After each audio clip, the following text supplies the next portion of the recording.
Welcome to Reps Plus Real Talk, a podcast hosted by two London-based personal trainers. We blend fitness, dating, and self-mastery. We speak to ambitious professionals who train but crave deeper results in their body confidence and relationships. Through honest conversations, expert insights, and real-world parallels, we help listeners level up inside and out, turning your hard work into results. We are your hosts. My name is Mark. And I'm Dace, and I'm going to tell you the topics we're going to cover in today's podcast. Firstly, how to plan your gym session most efficiently to get the result that you want. Second, why office culture is ruining your health. And lastly, dating in the gym. Is it a good thing or a bad thing? Yeah, dating. Gyms. Have you ever dated somebody in the gym before?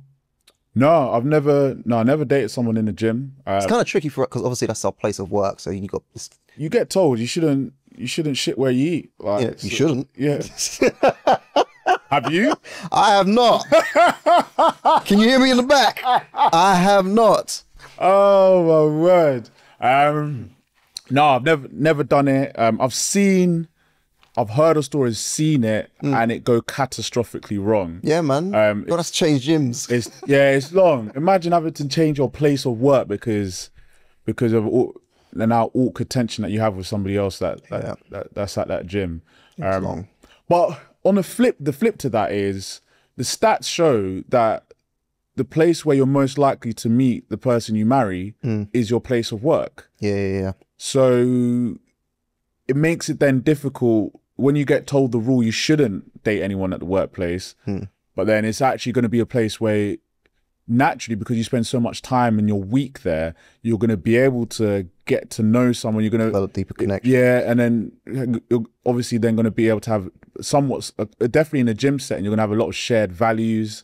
Naturally, you're going to be like, I get on with this person. Yeah. I kind of find them attractive. Like, it's this rule that's holding me back from exploring it. Yeah. But I think, but it does, even though logically it seems like, oh, you should go for it, the change in dynamic, having a relationship or navigating a relationship at work is completely different to doing it in the real world.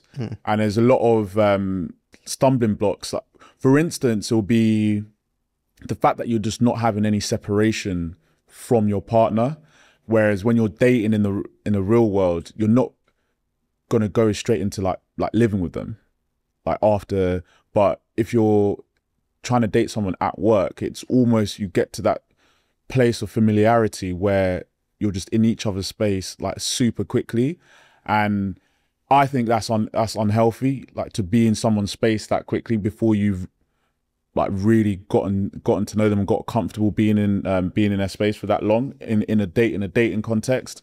So I see why it presents its challenges, but we'll be able to unpack all this momentarily. I don't want to go off on too much of a yeah, I don't want to go into it. I felt myself.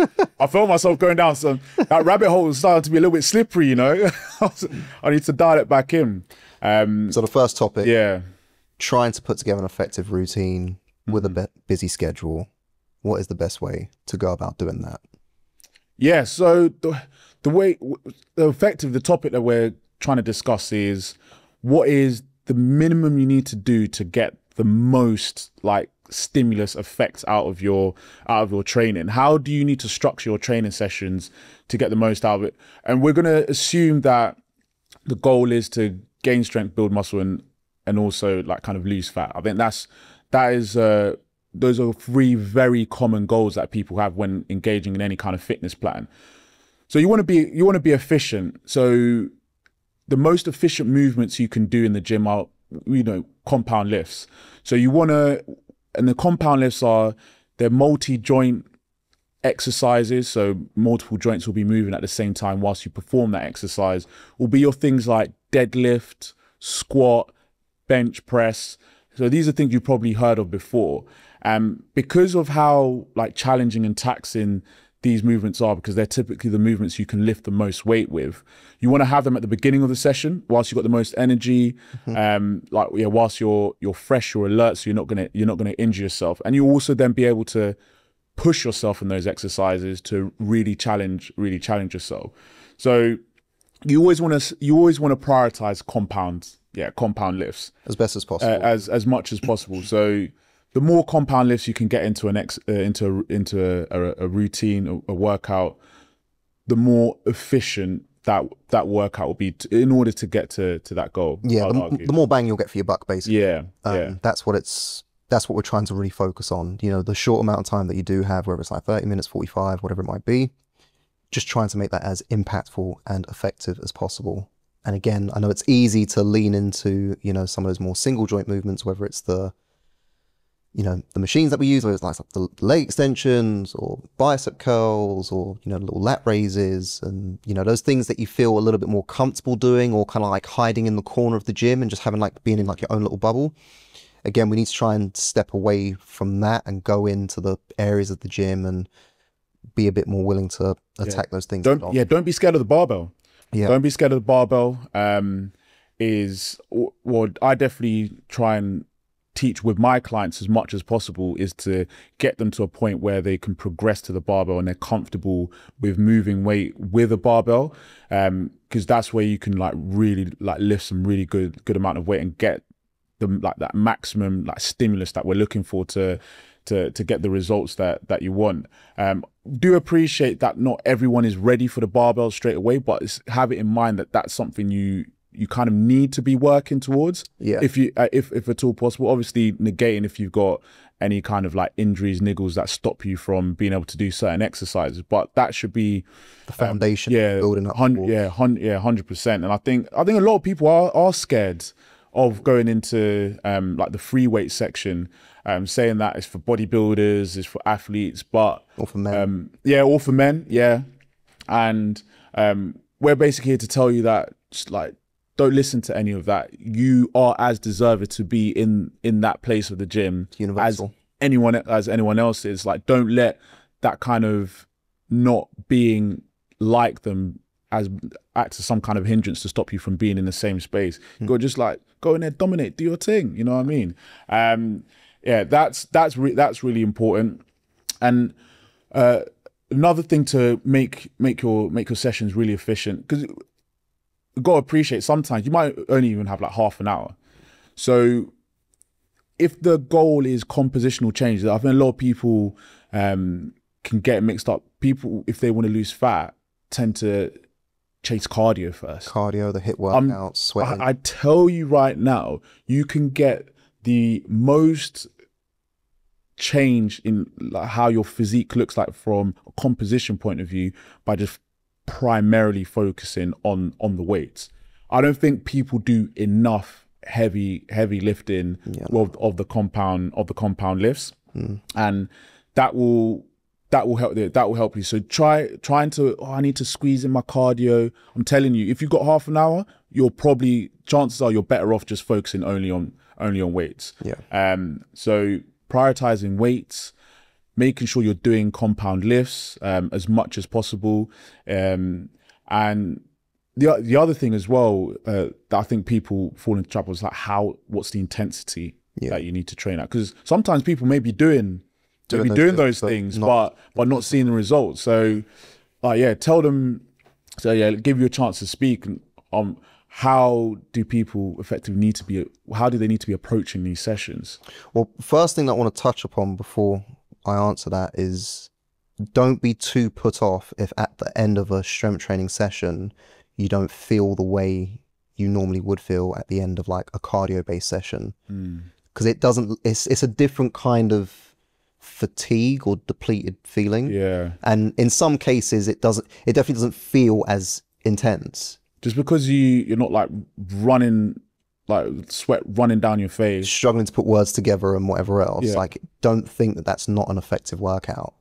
I think that's another thing that kind of like puts people off from doing it. It doesn't always give the same depleted feeling that HIIT cardio workout will. I think what it is that with the HIIT style sessions, the good feeling, that dopamine, it just hits that much quicker and can be that much heightened. So naturally, you think this must be better for me. Yeah, it must be working. It must be working. But this is tried and tested. The literature, the science will tell you. It has told us, is where we've got our knowledge from. In terms of building muscle, more effective to be doing heavy like weight training, and the heavier you lift, you may not necessarily break into a sweat when you're lifting mega heavy, because you're probably going to need to take more rest to recover from it, to then be able to go again. So don't kind of mistake the short rest, like always moving, as you being more effective. Sometimes the most effective workouts, the most effective workouts to allow you to build strength and build muscle are the ones where your lifting is like really close to your max and taking maybe even 3-5 minute breaks between your sets. Idle time in the gym does not necessarily mean wasted time in the gym. I think if there's like, to kind of like summarize, that's like a real key line I think I'd like for you to kind of take away, is that just because you're resting doesn't mean you're wasting your time there, because you need to rest to be able to lift heavy, because to provide that stimulus, intensity, and to really get the most out of it. You want to make sure that you've got the capacity in order to do so. As far as being able to identify what that intensity looks like, there's a few things that you can use. So people think like there's some kind of magic behind 3 sets of 10, and there isn't really like a magic to it as such. There's general rules of thumb and principles and whatever. The rep range doesn't really matter. What's more important and what you want to focus on is your point of failure with a given weight. So let's just say we're using 10 reps as an example. If you do those 10 reps and you put the weight down and you don't really feel that tired or feel like the muscles were really working that hard, or you didn't really exert that much effort, that is a good indication that you can probably put more weight on the bar.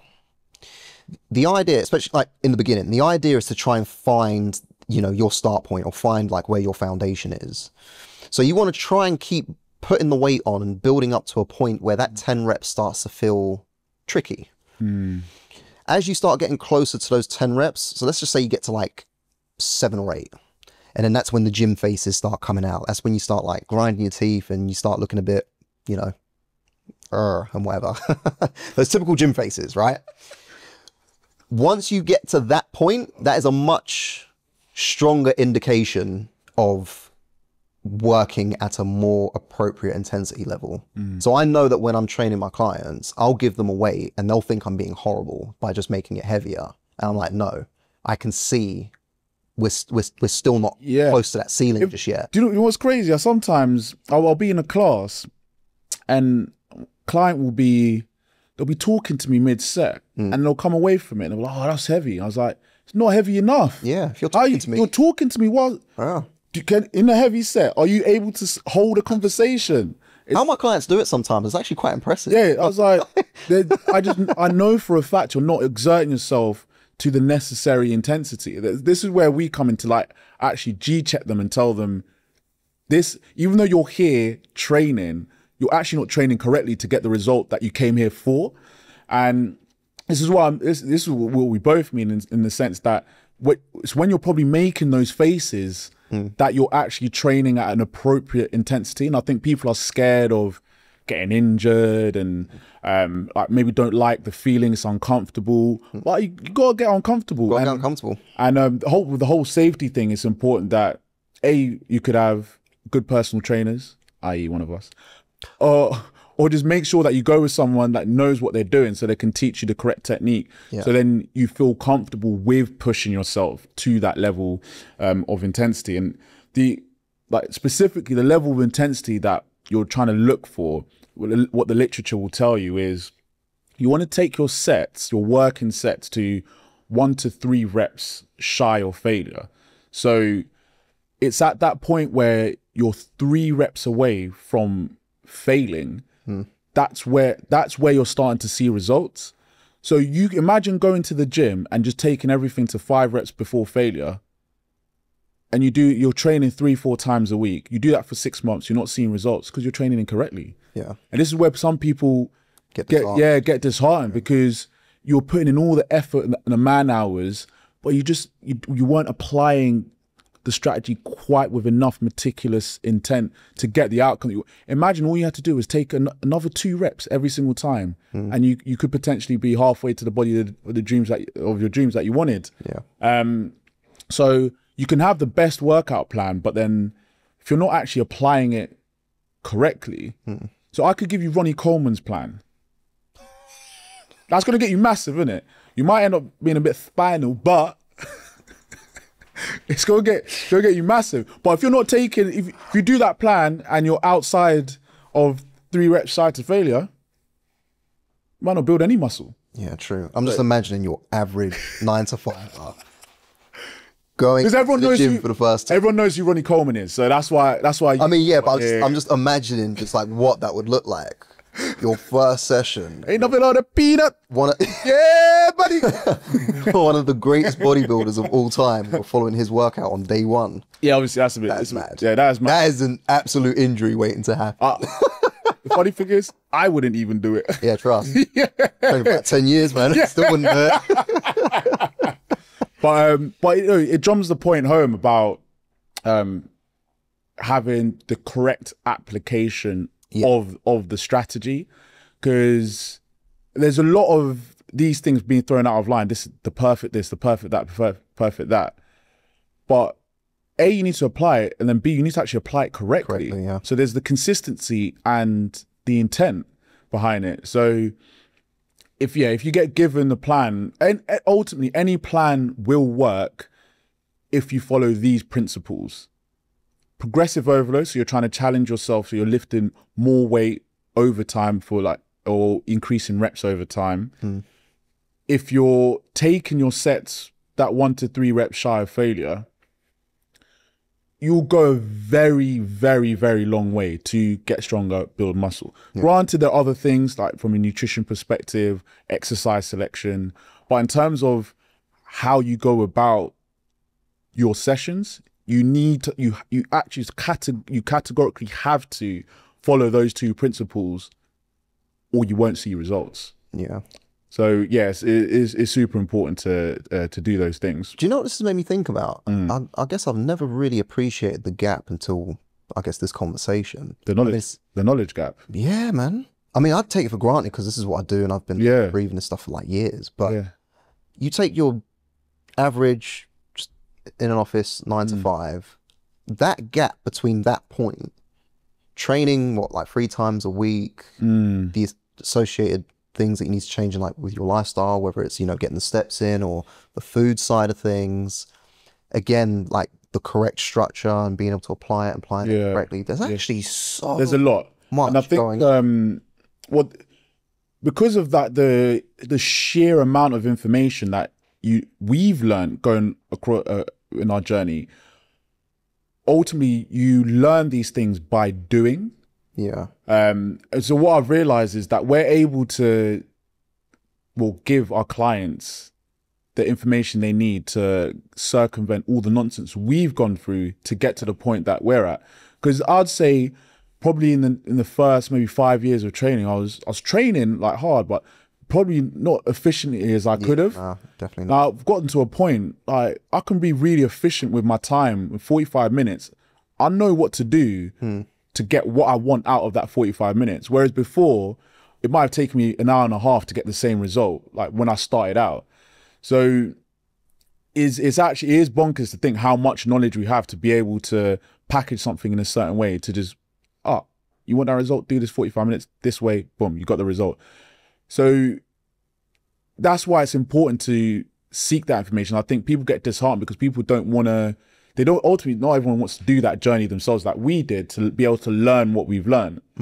So you're essentially, as like listeners, potential people who might want to maybe even be coached by us, we're just giving you the playbook straight from the jump, and just follow it, and you'll get what you need so much quicker with less friction and a lot of efficiency, and that will ultimately allow you to enjoy the process a lot more, because the quicker you start seeing positive results out of what you're doing, the more likely you are to do it more often. Yeah, double down on your effort. Double down, and then seek more reward. Knowledge gap is crazy. It's huge. When I Knowledge gap is was thinking about it, and I was just like, it made me think about all the conversations that I've had with people over the years that are like, oh yeah, I think I'm gonna do it myself.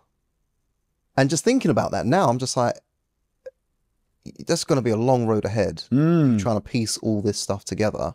You basically have to go on a journey that I went on. Yeah. And I know you don't have the same invested interest, Yeah. because this is my passion, Yeah. my career. Yeah. So I know you're going to fail. Yeah. It's actually crazy now that I'm thinking about it. Yeah. That's why, I've actually just deeped it just like in real time right there. Because that's like you're now, what you essentially need to be able to do is have my knowledge. Is have my knowledge. Yeah. You're basically, it's almost like a change in career. That's how much. Yeah. But you're not going to do You're not going to be that invested. You're not going to invest it. But that's ultimately what's needed. Yeah. That's the level of effort needed. Nice. I'm thinking about this now. Yeah. That's why people, I don't want to diss anyone, but people who want to level up real quick, I'm like, I'm going to go to someone who has the information, so they can I'm bypassing the heartache, the struggle, the learnings, the introspection that I have to do, because someone's just going to give me the answers, and all I have to do is trust them, follow it, and I'll get the results that I want. Yeah. So that's a key thing when it comes to getting a result. Go find someone that you trust and just follow what they do word for word. And as long as they've got a proven track record, you'll get the results of what you want. And that kind of like comes away a little bit from like the answer, or the question we're trying to answer in terms of how do you be most efficient, is like key takeaways with, like, before we go on to our next topic.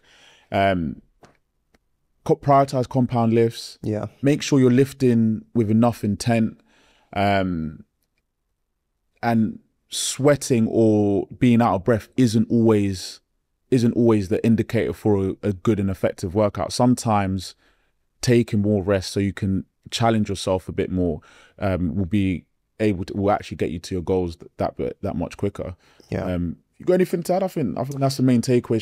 The one thing I wanted to touch upon actually was just, the position that you're in now, even though we've approached it from like that minimum effective dose to stimulate change. It might take you time to even get to that point, but don't be too put off by that, but still kind of look to take times to kind of bridge that gap. Have that as the foundation, have your 2-3 strength training sessions, focus on compounds and blah blah blah blah. But it might, maybe where you're at right now, maybe it's just like once a week getting those steps in. And it's like, okay, cool, we fit that into the routine. It's not shaking up my world too much. Let me see if I can just add in another session. See how that goes, see how you can navigate that over the course of a week. So it's, you might need to build up into that minimum effective dose potentially, but don't be put off by that. Because for a lot of you, or for a lot of people listening potentially, you might just be caught up in that 9 to 5 hustle and bustle, just I can't wait to get home and blah. So it's just, I think, small little changes, but don't forget that there is a minimum foundation needed, that minimum effective dose to see the result and change. But just because you're not there yet, don't be put off as if you're kind of like wasting time or you're not doing enough. Don't fall down that rabbit hole. And then equally, the flip side, don't fall into the rabbit hole of that rise and grind fitness. I've got to be trained, like eat, sleep, train, repeat, and all that nonsense. Like minimum effective dose. Focus on that. Focus on minimum effective dose. I think that just quickly, just add like a bit of like mindset teaching. Change is difficult. Like change inherently, we're creatures of habit. So if I'm coming to you and I'm trying to overhaul your lifestyle to where you want it to be, where I believe that it needs to be to get to the goal that you want, I know how difficult change is to come about, because we say it all this time, we're in the business of behavior change.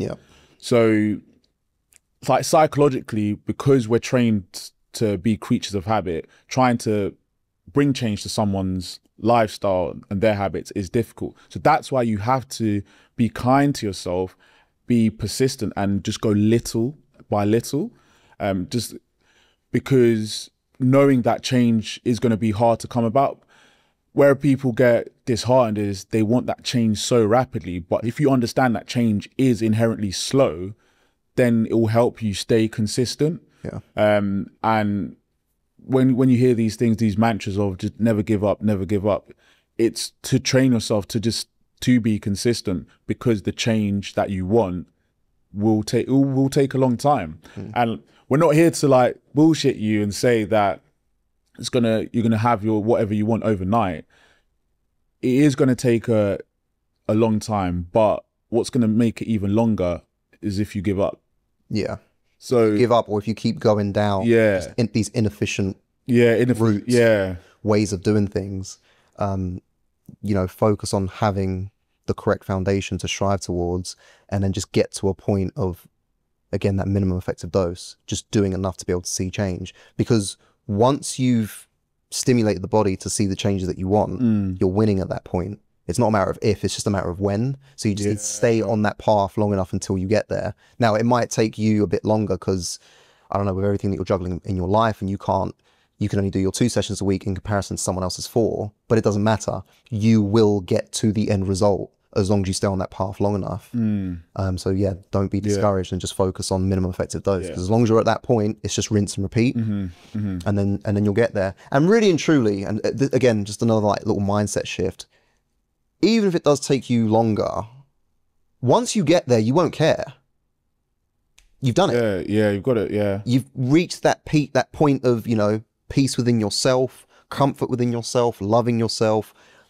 The changes that you wanted to see, you now have them. So it's like, you won't care that it took you 6 months longer than whoever, because you were doing 1 or 2 sessions less. Well, stay in your own lane and just like follow your journey. As long as you're trying to be better than you were last week, that's all you can really control. So yeah, don't kind of let other people's results, where other people are, kind of like derail you or try to find some shortcut to try and get there. Just be consistent with your journey. Like you will get there. Like, comparison is the thief of joy. It is. There you go. Wise words from I don't know who, but yeah, me. I invented it. You heard it here first, folks. You definitely didn't hear it first. You know what I mean? No. Very valid point. Yeah, don't compare yourself to others. Stay in your own lane. Stay consistent, and you will get there. On the topic of change, one thing that definitely needs to change, I believe, to help people achieve their fitness goals, especially busy professionals that we're trying to help. Yeah, the work environment is not conducive to the change a lot of busy professionals want to see in their physique. That needs to change. This whole biscuits. Brenda, told you.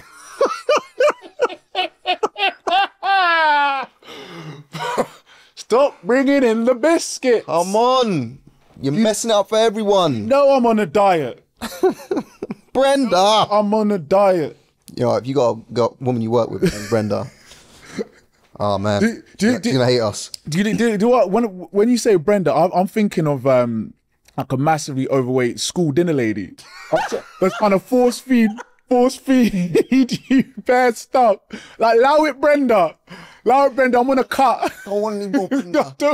I don't need more sausage rolls, Brenda. Allow me. But the more serious though, I think, because that's one thing I hear with a lot of my clients, is how difficult it is to stay away from like snacks, all these foods which are high in sugar, high in fat, which are naturally higher, like have more calories, which makes it more difficult to be in a deficit or just control your weight in general. When they're at the workplace is a stressful place. Sometimes people don't want to be there. So those things kind of act as a source of comfort. Yeah. And if you're bored, it's very easy to kind of boredom snack, and which makes it very challenging to control your diet and keep things in check. So how being able to navigate that, I think one thing is, I think businesses need to do more to like not allow these things to be in the workplace. Reason why I say that is it's actually known that when you actively look to improve the wellness of your employees, productivity goes up, the amount of sick days that they take goes down. So it's actually a win for businesses. So that's one thing. Obviously, you don't want to take away people's free will to bring in what they want. But if you just frame it that way, that this is going to help you be happier at work and for you to be healthier, I think a lot of people will... Well, I was going to say, for the most part, it's not really the company itself that provides these things. It's more the individuals. Oh, but like management can make it a rule that are... Oh, right. Yeah, you see what? Yeah, okay. Yeah, you see what I mean. Yeah, Brenda, I told you, second time this week with your biscuits. You're getting sacked if I see that again next week. You know what I mean? That's the kind of level of enforcement that needs to happen. We're not allowed banana bread one more time. That banana. You know, again. But this is the thing. It's about controlling your environment. Yeah. Because we say it that you want to reduce the distraction in your environment that goes against the goal you're trying to achieve. It's like if you want to lose weight, you're not going to then work in, I don't know, like you're not going to go to like work in a place where there's lots of pastries, donuts, and Krispy Kremes. I'm going to work and I'm working at a desk, and you've got all of this around you, and you also say you want to lose weight. Is the temptation will get to the better of you sometimes. No matter, you want to reduce the need for you to have to impose like discipline. You want it to be effortless, because a lot of people say, oh, I don't have enough willpower. Guaranteed, it may look like as fitness professionals we have more willpower, but granted that we're probably putting ourselves in positions where we don't need to exercise it in the first place. So like an easy one is like drinking alcohol. Let's say I don't really buy alcohol to have store at home. The only time I have alcohol is if I go out and meet mates.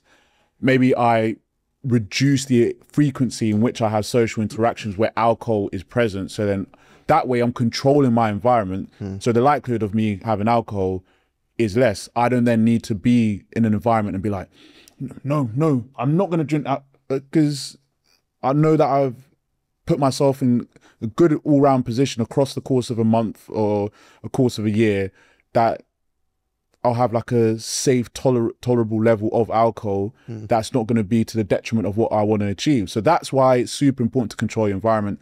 Hence why you definitely need to find a way to control your environment at work. And the way I hear a lot of the setups of current office places is that it does make it really hard for people to lose weight. So I appreciate the struggle for my clients from that perspective.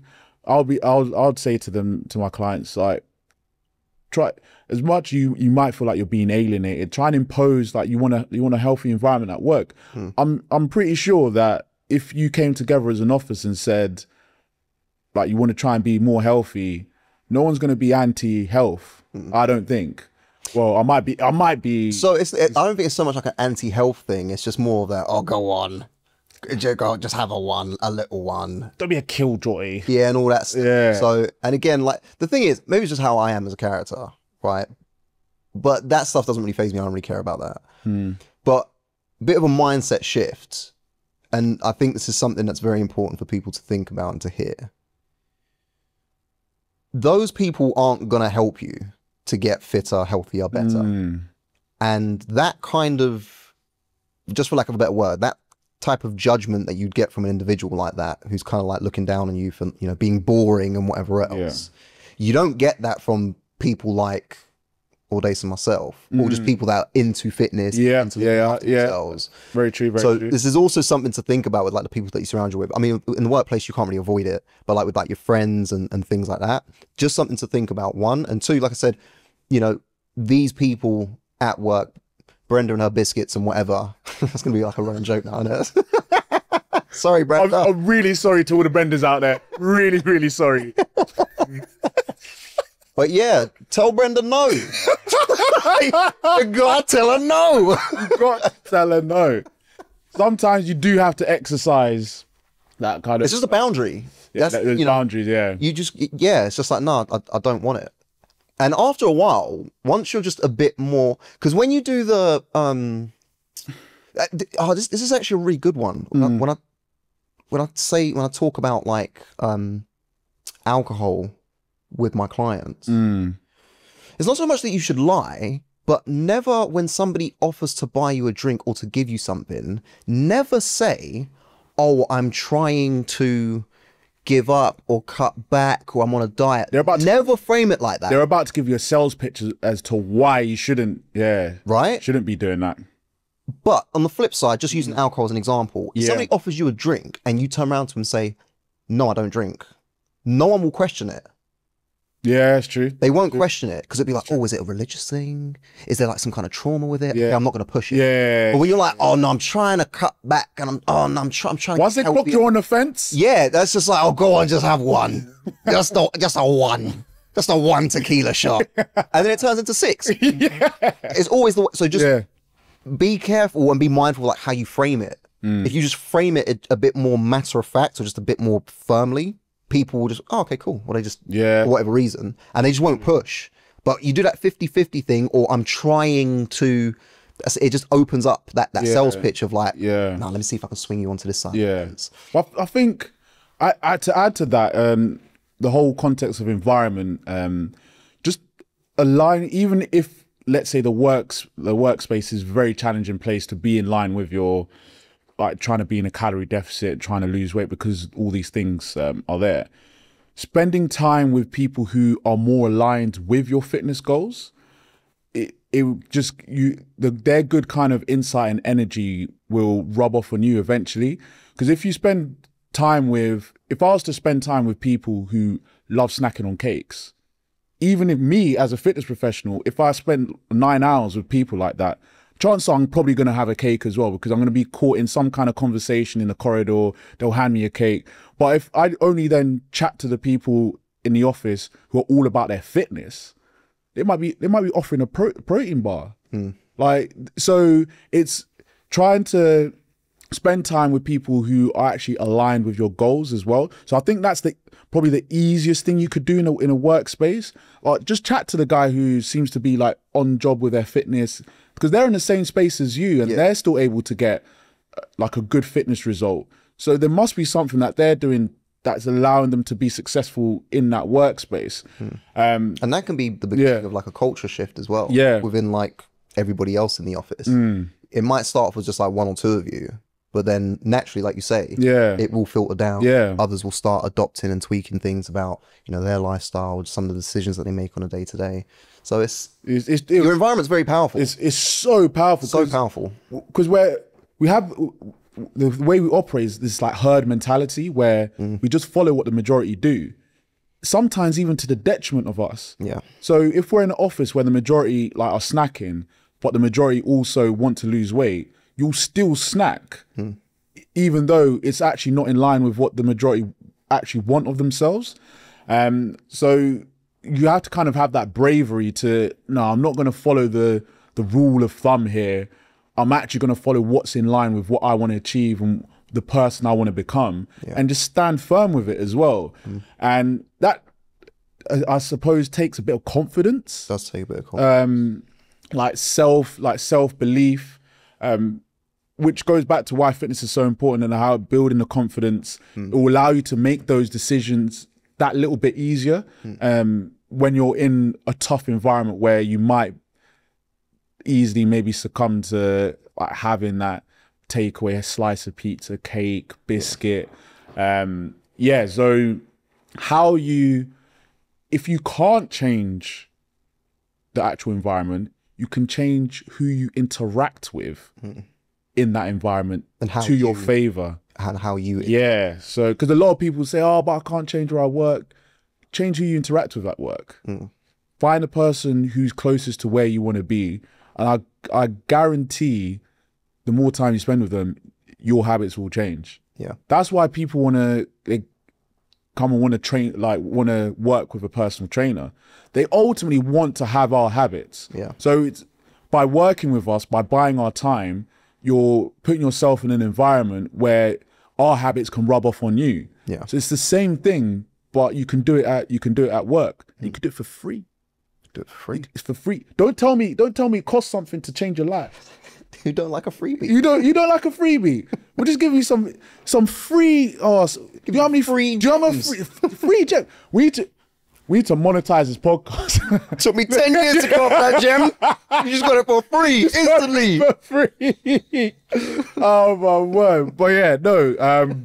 Yeah, I think that's that kind of. So I think we've spoken about what I think we need to speak about when it comes to like the office culture. Yeah, the office culture. Well, it's got anything to add. It's kind of similar. It's all kind of linked, but just like work dues as well. So not just stuff that happens in the space of like in the office, but also like the nights out and like the lunches and all the like the leaving dues, or like bits and pieces. Like, like it's. I've always found this strange. Like I understand like you want to be like respectful and show face and blah blah blah, but the amount of times like, our clients have turned around to me and been like, "Oh yeah, I've got to go to this work do drink thing for this." You know, for some, it's the culture of this. I think particularly in the UK. I mean, yeah, there's nothing wrong with that, but it's just like, but they'll tell me the story, and it's just like, oh, well, did you work closely with each other? No, but don't even like her. I'm like, why are you even going? And then drinking, and getting mashed up. I'm like, I don't get it. This is and that's kind of strange. So the point I was going to make with that lose is be selective. Yeah, because you know you don't have to go to every lunch. You don't have to go to every work do. And again, if you do. Again, how you interact with it. You can just pop in, show face, take a picture, leave. Yeah. Have your one drink, leave. Yeah. Because one drink in the grand scheme of things isn't that big of a deal. Yeah. But when you're hanging about and just having like back to back drinks for some woman, one, you're never going to see again, and two, you don't even like, or, you know, whoever, whatever. Trying to be...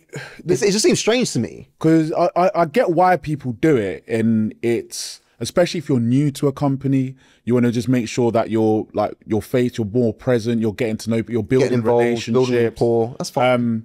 And well, this is why I left like that kind of like corporate life, because it's just fake relationships all over the game. Yeah. And so it became very difficult for me to operate in those kind of environments. So the lesson is that you have to look out, it's a priority thing. How much do you prioritize the potential like benefit of a relationship with someone that you don't like over your own health? And like where you want to be 5-10 years down the line from a health perspective. If you truly rate where that relationship could potentially take you, then by all means. But if you start to analyze the time you're spending, how much time you need to spend in this space to get the work outcome you want, you may only need to be there for like 20 minutes, half an hour. Yeah. And then you still get the health outcome you want as well, because you're not putting yourself in that environment for too long that you're having to end up like drinking more just to be able to tolerate the environment. And then also your mental health actually takes a bit of a hit, because you come away from it like, oh, that was long. But if you popped in 20 minutes, half an hour, that's when all the pleasantries are had. You get a little bit of a dopamine.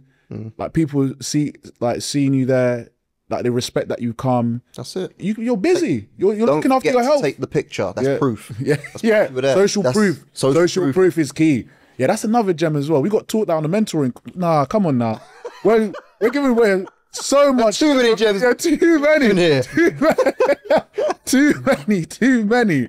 No, we need to charge. But for people to listen to us, I mean, nah. Arthur, you're hearing that? That's our producer. That's our producer. Going back to the gym, obviously we almost rambled a bit too much into the topic of dating in the gym. Is it a good idea? Yes or no? Okay, so for me personally, but I'm approaching this from like a work perspective. So my instinctive reaction to that question is no. But kind of how you touched upon it before, statistically speaking, a big part of what causes people to get together and to develop these relationships is proximity. So a lot of relationships come out of the workplace or just places where you spend a lot of your time, if you're consistently going to the gym, you know, 3-4 times a week, whatever it may be, your proximity, that environment of the gym is probably, could be a likelihood of you finding a decent individual for you. Yeah. So, but for me, because I've never actually done it before, like even before I was a coach, like you'd see attractive women in the gym. I was very much just like, I just didn't think it was an appropriate place. I've always thought about it like that as well. And I just always found it a bit more awkward. The context is wrong. It's like, they've come here to train, you've come here to train. That's what you're trying to get out of being in this space. And then for me to actually try and actively chirp you just feels off. Yeah, like, I've never felt super comfortable doing it, but I've never really tried it. I never really tried to develop like a game or an approach, and a skill set to be able to do it. Yeah. But I think it's definitely doable. I think what doesn't really help is just, well, this is probably more of a London bubble type thing. Yeah. People are very to themselves. Yeah. Like with their headphones, just locked in, just like leaving space, which is fine. Like that's how you want to go about doing it. Yeah. That's up to you. But I think more effort should be made to, again, being a bit more open to that potential approach. Yeah. I think there's nothing wrong with, like, I don't know, going up to somebody and maybe being like, oh, like, that's quite a lot of weight you're lifting there. Like, do you want a spot? Do you want a bit of help? Like, yes, no, cool. Maybe, like, put out little feelers like that. Maybe that could be like your way, kind of like, I'm just thinking about it from like my perspective. Well, as a guy, not going up to a female and it coming across too like strong. You gotta be you gotta be respectful with it. I think there's nothing wrong with just showing like a genuine interest and wanting to like just get to know someone, how their day's going, if they need any tips and things like that. It's just as long as you're not doing it like in a sleazy way, because PTs get a bad rep for this, for approaching women on the gym floor. You know, I heard one story. Yeah, guy used to pretend to be a PT so he can chirp girl on the gym floor. Mad. Crazy, isn't it? And it took time, and then I can't remember where I heard his story from, and to the point he was like so like prolific with it. Like he was so prolific. Like so a new girl will start in a gym, and then like a seasoned gym goer is like, oh, he's gonna go and chat this girl up, and then that seasoned gym girl would have to go to that. Yeah, don't worry about this guy. Yeah, he actually doesn't work here. He's probably going to try and come onto you at some point. To imagine that.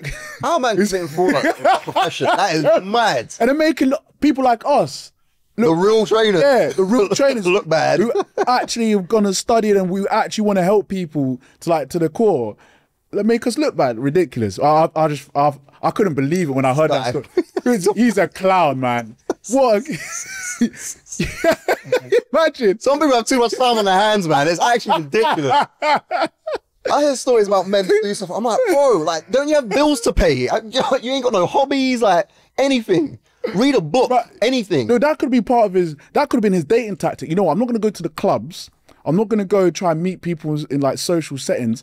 I'm going to go 2 to 3 times a week, prime time, 3 hours in the gym, and let me chirp. I lifted one weight. That's been back and forth. 3 hours. And I found out bonkers. But it's crazy. And that always a funny story. It's doable. Me personally, I never felt comfortable. I wouldn't personally do it. I'm paranoid as well as a coach to do it. Like in my gym, I'd be paranoid to do it. Yeah, I can see how in your gym you'd be paranoid. I think, especially now that I'm famous. Sorry, carry on. Because I think with I'm gonna skim over that. I think with your setting where there's a lot more general public just in and about your PT setting, I think is risky. Whereas where I PT, where everyone it's only a trainer or active client, you're not going to get more like general members of the public, like training there. It's because if you have like a good rapport with a client, let's say, you really get on. Then to cross that line, that boundary of, oh, I want to take it to a relationship, I think you've got to ultimately, I think you've got to be ready to lose a client. Oh, 100%. You got to be ready. You got to be ready to lose a client. Bank account's taking a hit. So that's one thing you've got to understand. And do you really want to bring your relationship to work? To work, yeah, man. These are the things you've got to weigh up. Yeah. And don't just get all giddy and excited about, she's fit, I think we like each other, let's go. Like, you know, you know what I mean? We like each other. But people get caught up in this dopamine feeling, that's true. and then they actually need to like take a step back, like and crunch the numbers a little bit to see, is this actually worth it? But we like each other. When I hear that, it's like, you're not listening to me. Trust, man. You're not listening to me. It's important. Like, when you're gonna take that decision, don't just go on like butterflies and say, oh, this is definitely gonna be worthwhile. You gotta be like, make sure they're on the same page, like have that comms about it and be like, make sure that it's not, you basically safeguard that it's not gonna collapse your business, your place of work, and then there's not gonna be any kind of hard feelings afterwards. Like, if you're having honest conversations, like understand that, if it doesn't work out, we should still be able to kind of like be in the same space and have that kind of mutual respect. Or easier said than done. I was gonna say it never ends that way. Yeah. It never ends that way. Yeah. So, because I've always felt like, because you get the interactions and you get the sense when somebody's kind of like got a bit of a soft spot for you. But it's just like, how much of it is actually me and how much of it is me doing my job, like me doing my job, or just I've gotten that, like a general member of the public, and just like, oh, the PT, it's that kind of like me being put upon like a bit of a pedestal. Yeah, and it's just like, I just want to know if I can get it. That's why I get paranoid about it, because there's already a bit of a negative perception of personal training in general. Yeah. Then when you add on top of that being like personable, friendly, approachable, chatty, it's true, and people witness like your sessions, and it's like, yo, it's just people. Do you know what? Oh, you know what? No, I'm gonna go off on one now. This really pissed me off when I caught wind of this. Yeah. Right. I'm not gonna name names, even though I should. Fucking. Anyway, is it Brenda? Brenda, you've been gossiping about me again. Nah, do you know what happened? And the way I caught wind of this was like complete accident, basically. Yeah.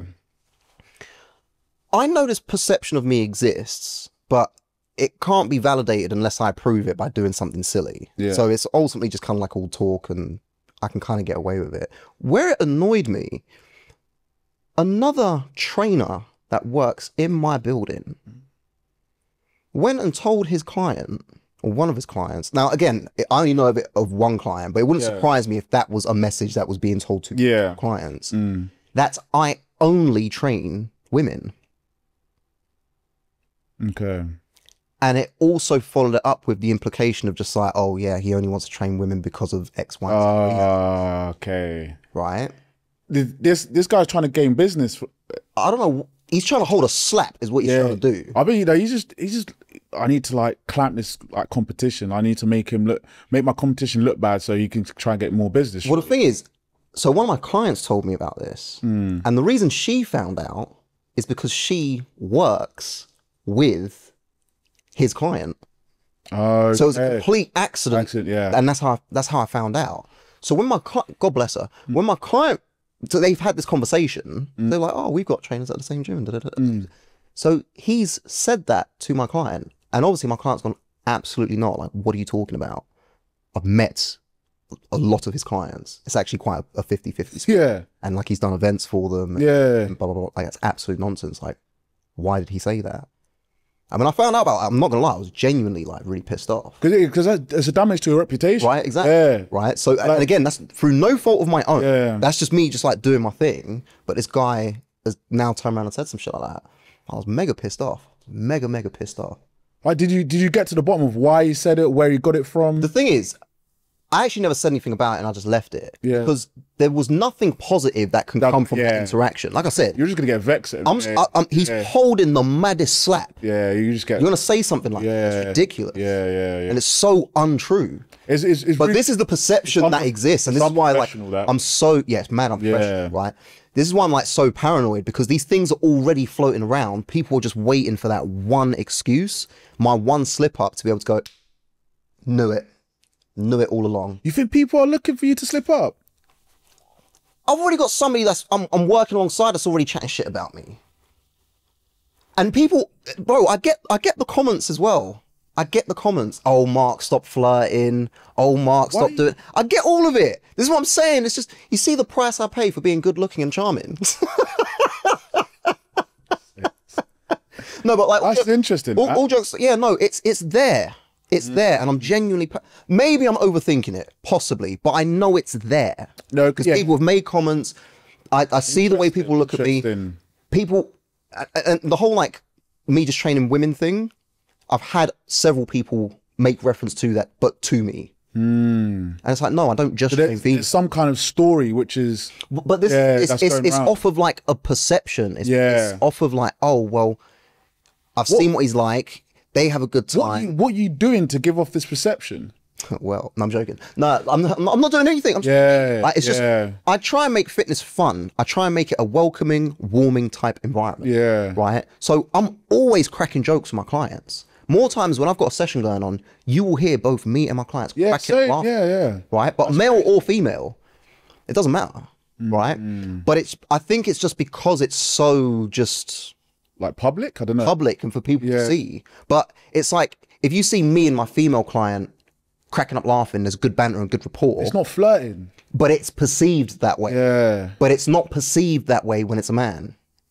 It's just, oh, it's just jokes, oh, it's just banter. But because there's the male-female dynamic, that's all it is. That's just bad reputation. People are just filling in the blank. Yeah, with what they want. With what they want. Want to see, what they want to see. Right?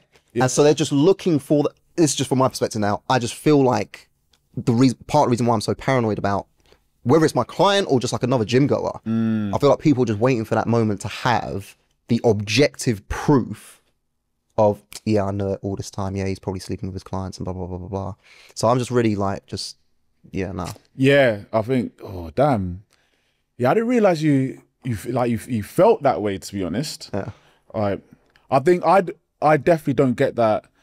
I think it's the type of people who are coming into the gym. I think where I train, like the other clients have an appreciation of what we're about, and maybe they hold the trainers to just a higher standard. I think for some reason, the people in your space are like, don't respect trainers on a level to give you like the ratings that you deserve, essentially. So they end up doubting. I mean, maybe a little bit. I'm sure a lot of their perspectives would change if they actually worked with me. Yeah, so it's a little bit of projection from their end. It's that, but then like there's that culture, there's that reputation that PTs have.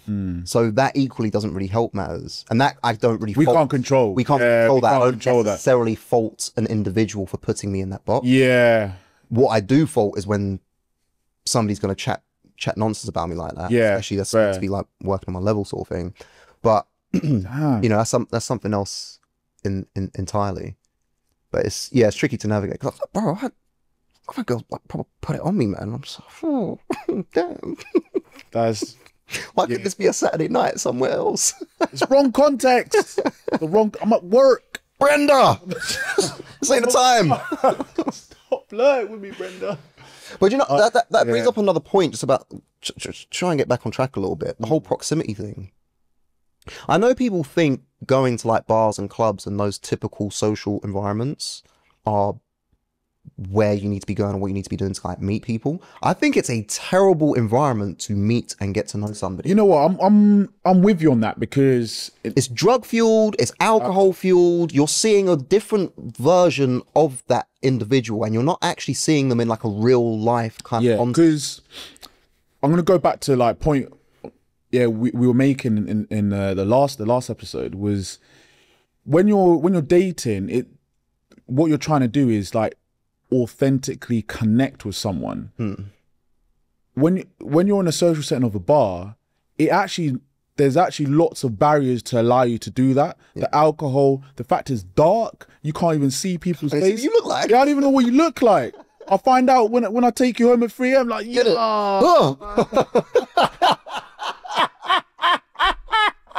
Did I scare you? You're still scaring me.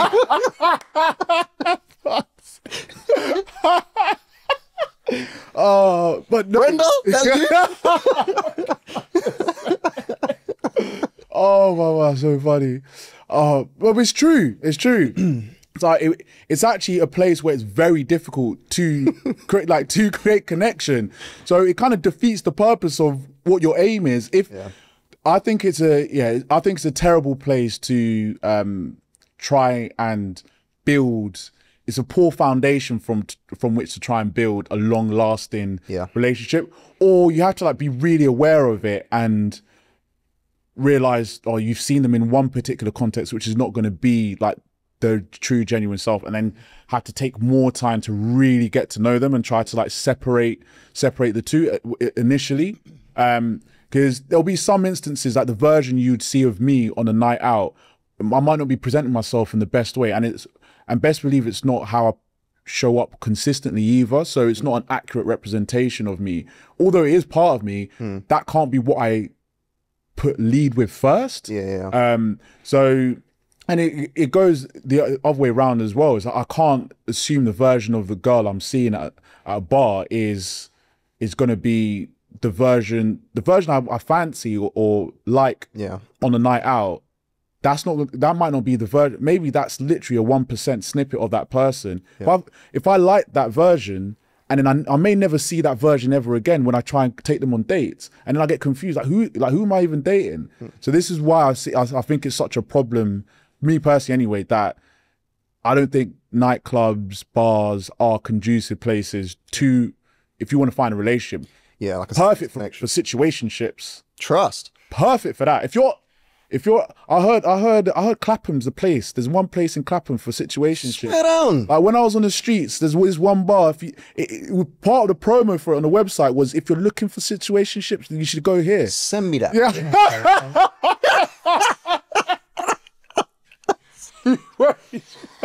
Literally, I was like, Clapham, but Go find me my Brenda. Go.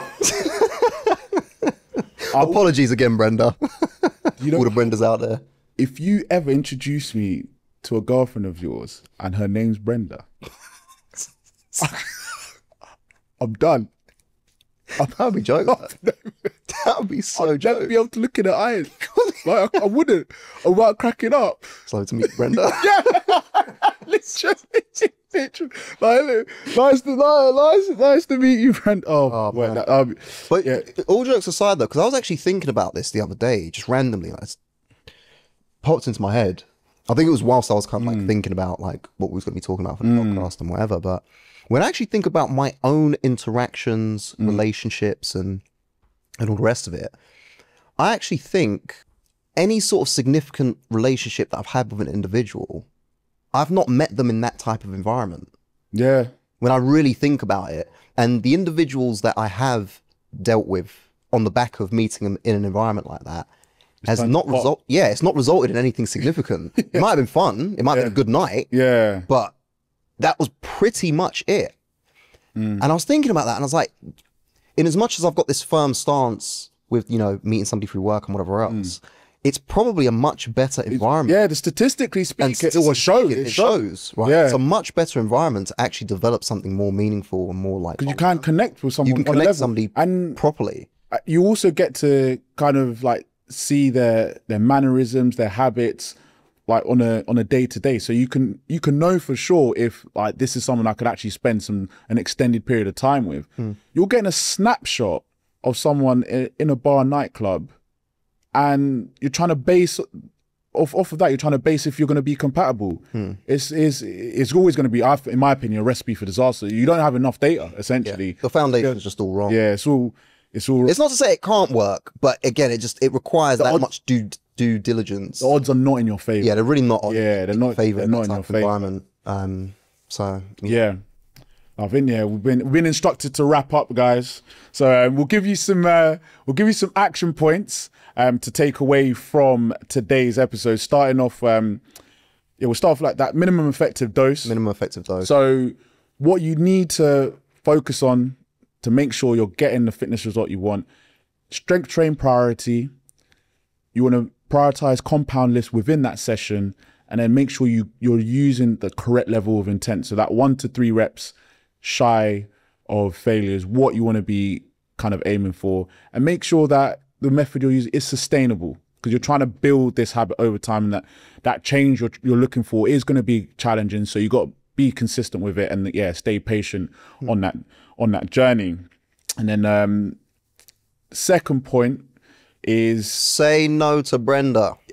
This actually is very applicable in this instance. Definitely say no to Brenda in the office canteen when she gives you or tries to give you that cake. Lady. Yeah, you know the imagery. You're getting it, innit? Like, that's funny. That's funny. But you need to be able to learn to essentially manage that environment to the best of your ability. So find the people within that work environment who are actually trying to keep up some positive lifestyle habits, and maybe spend some more time with them. It'll make it easier for you to stay consistent, because ultimately you might not be able to change your whole environment altogether. And hopefully maybe over time, the ethos of that work environment might change, and everyone in that office space will want to have a rule that no cakes in the office, and then that will go a long way to helping you get to your fat loss and muscle building goals. And then third one, how would you surmise proximity? Yeah, think about using your environment to your advantage more, and think about putting yourself in the right one, in the right environments to get the result that you want, which is a more deep, more meaningful connection with a more like-minded individual. So yeah, don't shy away from the workplace, I guess. I mean, obviously this is all contextualized. Yeah, there's pros and cons to it, but pros and cons to it and whatever. But let's just say you work in the same building but on like different floors. At least there's a level of like separation, just as an example. But yeah, like run clubs are a big thing now. They are. Granted, like, I'm sure there's individuals that don't use it for the right reasons and whatever. This is an opportunity. Why are you hold on, were you laughing at me? I wasn't subtly like hitting myself. I don't run. No, I thought you were looking at me. I was like, no. I was like, you're in a run club? No, I was gonna say, why are you talking about this, bro? I've never done a I'll say you're greedy. I've done like a few like runs like that have been held, but not an actual club. Right. Okay. Kind of situation. But yeah, think about using your environment to your advantage, and think about maybe if you are trying to meet somebody, try and step away from like those bars and clubs and those types of scenes. Again, there's nothing wrong with them, but just think about, could I be putting myself in another environment more consistently that will help me to align with somebody more on my level? Yeah, 100%. I think that's a good way of 100%. Yeah, for real. But what do we know? What do we know? We're just PTs at the end of the day, for real. And just to signpost you may be listening to this on YouTube, but you can also find us on Spotify, Apple Podcasts. We also do have a document for you to help you get to your fitness goals. It's the High Performance Fitness Framework, with 5 no BS rules for you to get lean, strong, and stay energized, even if you have a busy schedule. And also, if you have, you can also find that in any of the descriptions. You'll be able to have access to that document. So go ahead and get that for yourself for free. And if you have any questions, you can also send them to us directly, whether that be on social media. You could even email us, however you want to get those questions to us, and we're more than happy to answer them in our episodes. But yeah, for now, peace out. Take care, everyone.